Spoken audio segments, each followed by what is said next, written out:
Hello everyone! Today I am working on the blue car. Don't mind that motor right there. There we go. Today I'm working on the blue car. Let me show you guys what I'm doing. Alright, so everyone who watched any of the previous videos know of this car being called the Turbo Berry. And at that point, I was going to use this motor, those heads, that 5SFE head, or no, maybe it was that 5SE head, I don't know. There's parts. So, everybody, I know I said I was going to do the turbocharger on this. This car most likely will not get a turbocharger. I've changed my mind on some things. Sorry. What I will do is maybe some point in the future I do need to use that engine, that head, that intake, turbo manifold, all that kinds of stuff. I got it all. Maybe I'll build like a turbo MR2 or something. I'm not sure. I'd have to find one. I don't have one. I have all the cars I have. I don't have an MR2 anymore. So, anyways, back to this. This is what I'm going to do. Here's the engine bay. Very cluttered, lots of stuff. I think today I am going to remove the radiator, which will be going back in. Remove all the power steering stuff, AC. I might leave the power rack in there for now. Just clean all this stuff up because it's very, very messy. So, what I have here is a 1MZ FE. This sucker is going in that car. I changed my mind. I don't want turbo. I want naturally aspirated, but I don't want the little power that a 5SFE has without turbo. So this is what I'm gonna do. So I grabbed this engine from the junkyard.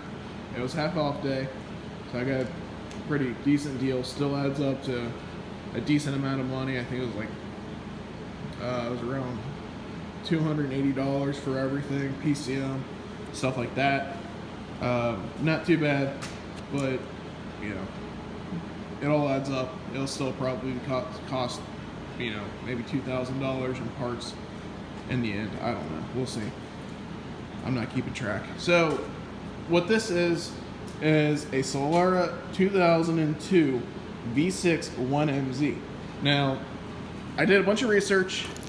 The 1MZ comes in VVTi and non-VVTi. The VVTi is going to give you a little bit more power, you know, because it's changing the cam phasing, so it's retarding or advancing the cam. But I don't really care about that. It just makes life more complicated, and it's only like 20 horsepower, I think. So I am going to live without the VVTi. So the Celica's, as far as I know from our research, Celica's don't come with VVTi, but you can't use the PCM because they most likely have they got a chip in the key where it prevents you from running the PCM. So I have O2 non-VVTi 1MZ FE, and then I have a 1997 Toyota Camry V6 1MZ FE PCM and wiring harness, because the wiring harness is different between for the connectors. So I got a separate wiring harness that I'm going to use.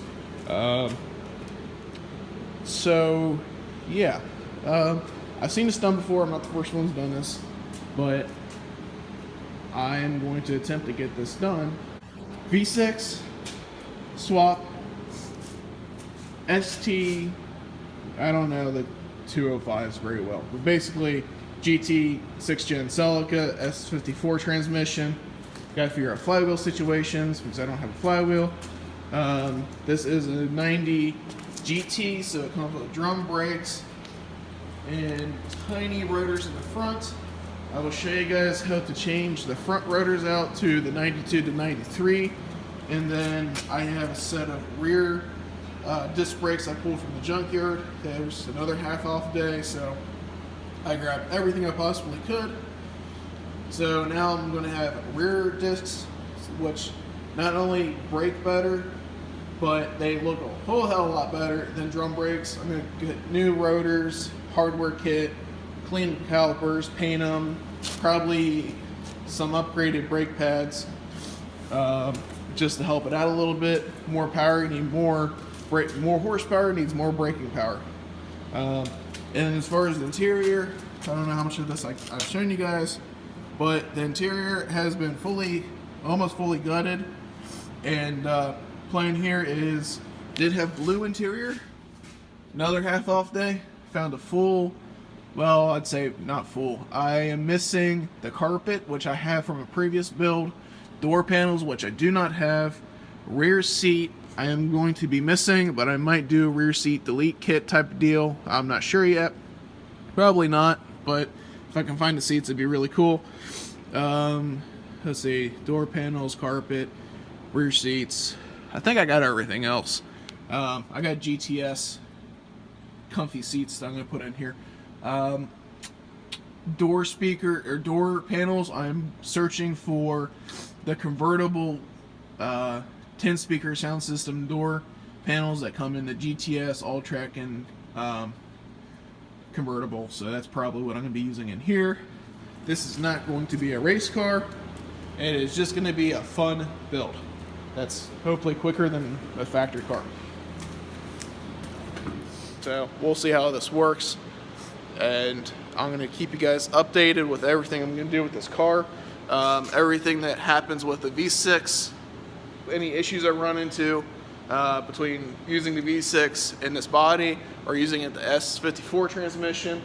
The other thing I'm going to do with this car is go over a complete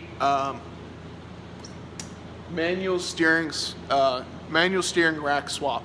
So basically, over the years, I figured out how to put a manual steering rack in these cars. Should work for any of the fifth gen Celicas, whether it's a All-Track or a All-Track ST, GT, GTS. They should all work. But one of the things I'm going to do is go over that. That's going to be in a separate video, of course. And yeah, so basically, just to recap what I'm going to do: clean the engine bay, get all that crap out of there. I'm going to try to mount the S54 transmission to the V6 without a flywheel pressure plate or anything like that right now, and drop it in the car and see how much room I got and what needs to be tweaked to make this work. So, all right, I will be back as soon as I get that in here in a little bit. Doesn't look like much land on the floor, but got all the AC stuff, cruise control, power steering stuff, bunch of random brackets, coolant overflow, vacuum tube for the power brake assist, but it really cleans up the engine bay. It looks a lot better than it did. There's still more to be cleaned. I'm going to remove this, so I'm not going to need that anymore. I'm going to remove those studs. Well, not a whole lot else to remove. Battery tray is going to go bye-bye. Batteries being relocated to the trunk. Other than that, might do something with this harness. I'm not sure what I'm going to do with it. There's a fuse box that gets bolted on there, but very bare. Bare essentials. Let's get V6 stuffed in there and see what it looks like. I've got a half of a S-Series transmission right here. What I'm doing is using this to figure out exactly where I need to modify the bell housing for the transmission or the engine itself to get this seated properly to the motor. So right there is where it should be at. And I'm using half a case because it's a whole lot easier than working with a full case because it's empty. So these bolt holes up here line up. There's two of them here. Those are good. This one needs to be drilled so I can go into the block. This one needs to be drilled and tapped in the block. And then the one on the back bottom needs to be drilled through the block so the bolt can come into the transmission. So not a whole lot of modifications. These are good. And drill through this right here. To make this one work, just gotta drill and tap the block, and then drill through the block on the bottom, and then it should give you plenty of bolts securing this thing on. So I'm gonna start working on that and get it in there. All right. Well, the S54 has been fully mated to the 1MZ FE, so it's fully ready to be put into the car. Does not have the flywheel, pressure plate, stuff like that figured out. But like I said before, I want to get into the car to kind of get an idea of what all is going to need to be worked on. This is all I'm going to do for today.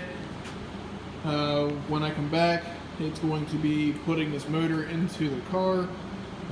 Hopefully also a update video on the Tacoma and the full exhaust. Get you guys some sound clips for that fully done. And also I'm going to be doing some work on the gray celica. And yeah, so look forward to that. So I'll see you guys next time.